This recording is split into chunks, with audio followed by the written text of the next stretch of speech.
Hello everyone, welcome back to Carl Fixes, and today we're going to be trying to fix my Xbox One Day 1 Edition controller that got broken from being dropped, and it has no power. It will not turn on at all. So this is a good battery, new one.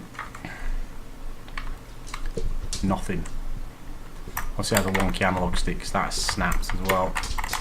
That doesn't really concern me. Doesn't work plugged in or anything else, so we'll take it apart. Basically I'm just looking to get power to it, and that should be easy enough to fix, I would think. So to get it apart, you need one of these star-shaped screwdrivers which has like a pinhole in the middle. So these are security screws, or this one is at least. So the first screw through the sticker behind the battery,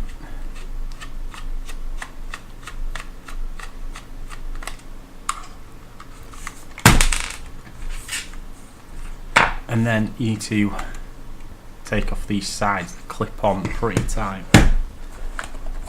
So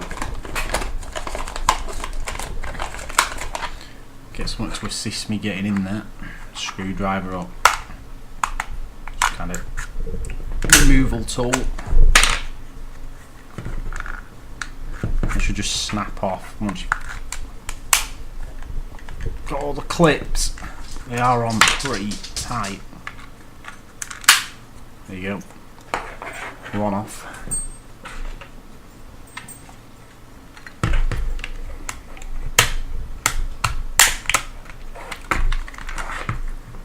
This control pad I've had for ages. It's been broken for ages, so I thought I'd try and fix it as this first video.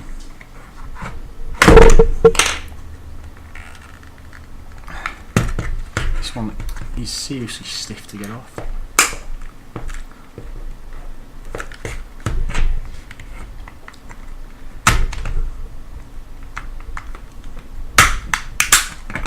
There we go. And there's some more screws in here. One there, one there, one there, one there. So let's whip these out.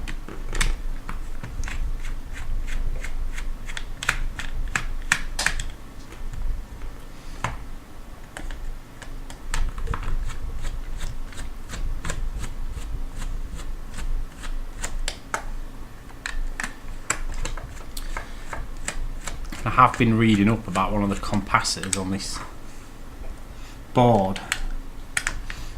I don't know if it's the capacitor that goes faulty or what, but it heats the pad, like overheats.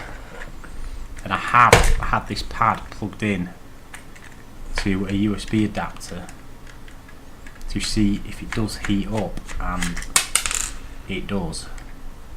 So basically people say just remove that capacitor. Hopefully your pad should turn back on. I haven't got one to replace it with, but it seems like it should work okay without it. And being as this is a spare pad that doesn't work anyway,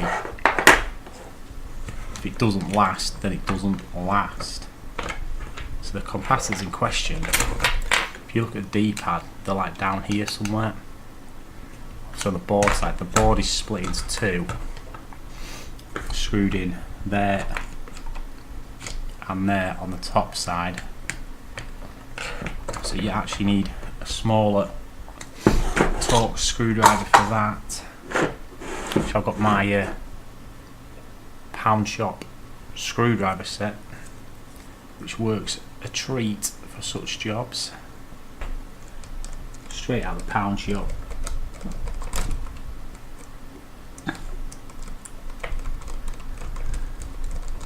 A little screwdriver set for doing little jobs like this.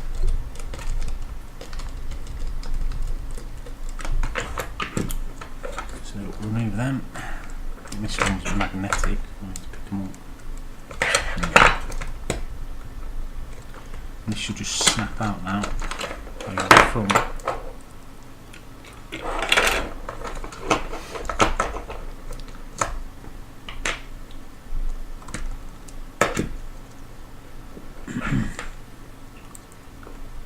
There we go.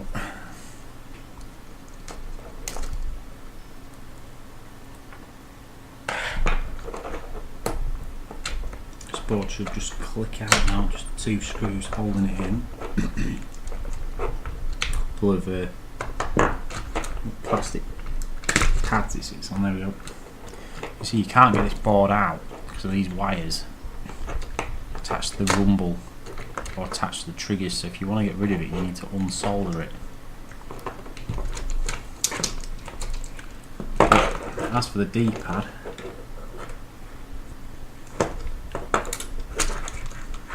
which is there, as you can see, it is, if you can see it on here, but this capacitor, it is right there, that large one there. If my webcam would focus, but it's good enough, you can see it, the bottom basically where the down button is to the D-pad.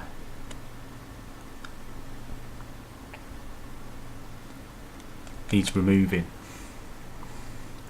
which is what I'm going to attempt to do with my soldering iron, and then see if the pad will at least turn on.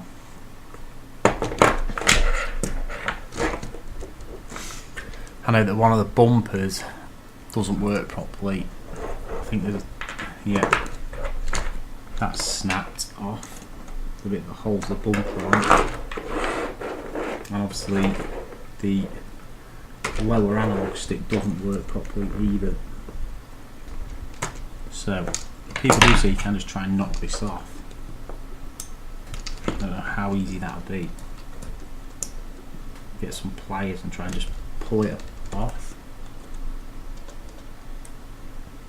I don't want to break the board, so I'm going to try and put a bit of heat on it and see where we go from there. So I'll switch workstations to where my soldering iron is.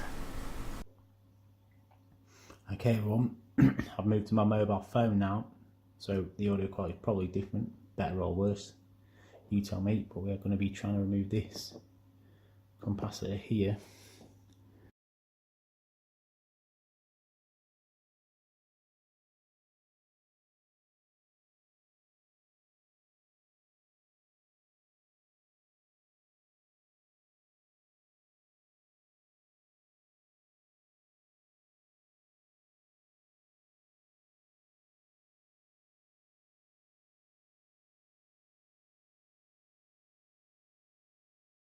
I think it's not the easiest thing to do.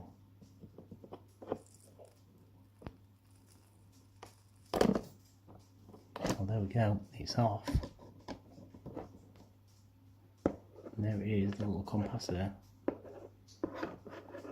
We have got it off, which I'm pretty happy about. Okay, so here we are back at the webcam. I have cleaned it up. That's where the chip used to be, just down at the bottom.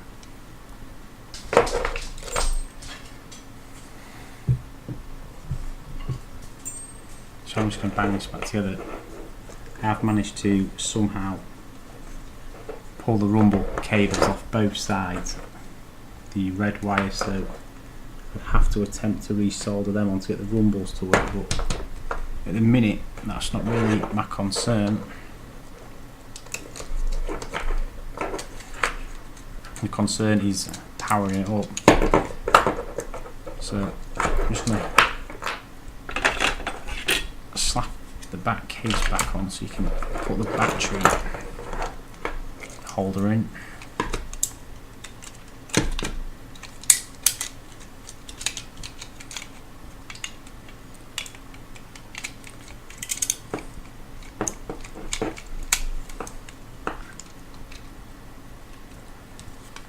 in a fashion anyway. Let's try putting the battery in.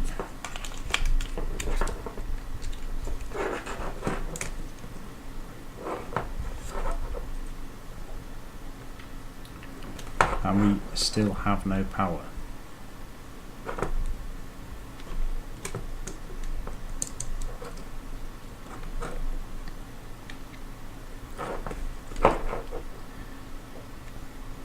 Which is a disappointment, to be quite honest.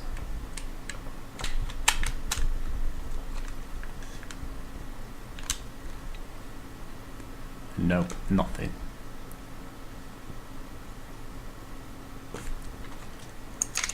Which is a little bit wounding. Doesn't look like it did any damage to the actual board doing it.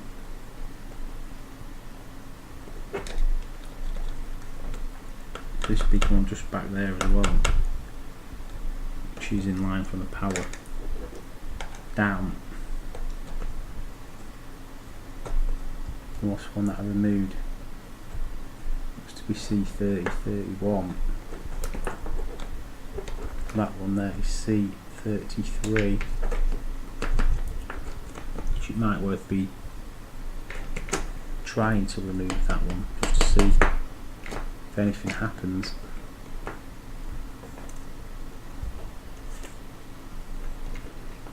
As this is done anyway. So I might try that. I'll be back when I've got it out and we'll test it again. Okay, so the second one's now off. I'll clean it up.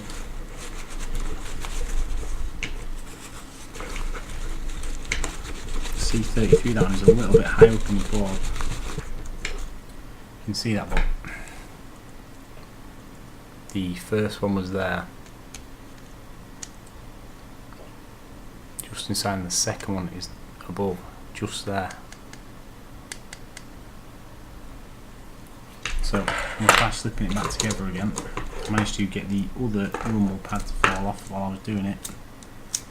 So that didn't go so well. Never mind. It shouldn't stop it turning on. That should be good enough just to test, I think.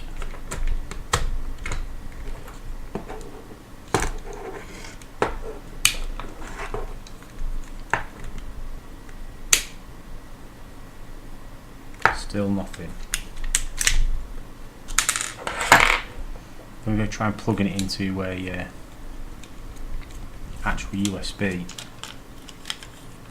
because it definitely won't work with a battery.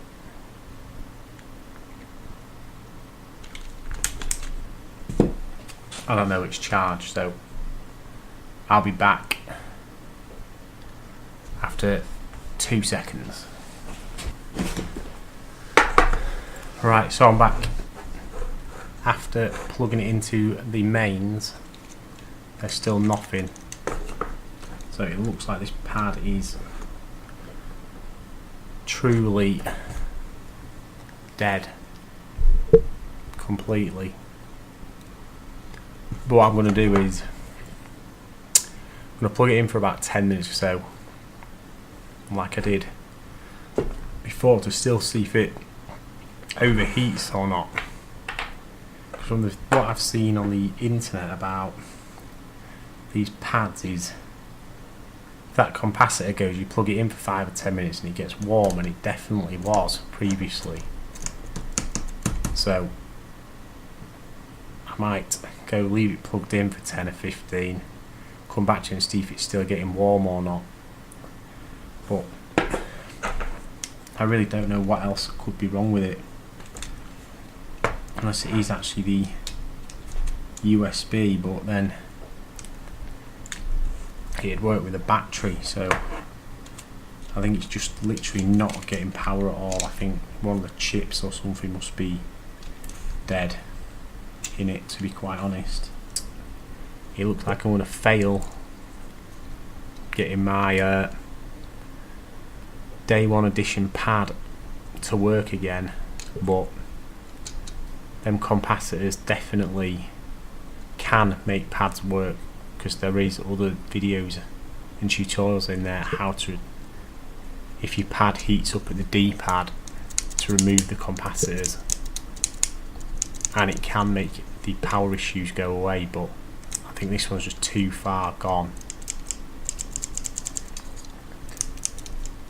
to ever work again. So basically it's like my display Xbox One Day 1 edition pad. So now I've got a 1X anyway.